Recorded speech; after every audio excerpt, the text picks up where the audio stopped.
Hello সবাইকে। আজকে তোমাদের সঙ্গে যে বিষয়ে কথা বলবো সেটা হলো, সব সময় সব মানুষকে খুশি করে চলা যায় না। এমন কিছু কিছু মানুষ থাকে, তাদের জন্য তুমি যতই করো না কেন তাদের কখনো তুমি খুশি করতে পারবেই না। তারা কখনোই তোমার কোনো কাজে খুশি হবে না।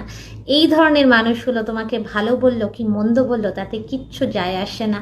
অনেক নরম মনের মানুষ আছেন যারা এই সমস্ত মানুষের প্ররোচনায় এসে নিজেদের মন খারাপ করে, নিজেদের কাজ থেকে সরে দাঁড়ান। সেই সব মানুষদেরকে আমি বলতে চাই যে কখনোই এই সমস্ত মানুষদের দ্বারা প্রভাবিত হয়ে কখনোই নিজের লক্ষ্য থেকে, নিজের কাছ থেকে সরে যাবেন না। এই সমস্ত মানুষের জন্য হলে আরও বেশি করে আপনাদের নিজেদের কাজে মনোযোগী হওয়া দরকার। আর কখনোই এই সমস্ত মানুষের মন্তব্যকে কখনোই এতটাও গুরুত্ব দেওয়া উচিত নয় যেটা মন খারাপের, যার জন্য মন খারাপের শিকার হতে হয় আপনাদেরকে। কখনোই এটা করবেন না। ভিডিওটা ভালো লাগলে অবশ্যই জানাবেন। ভালো থাকবেন সবাই।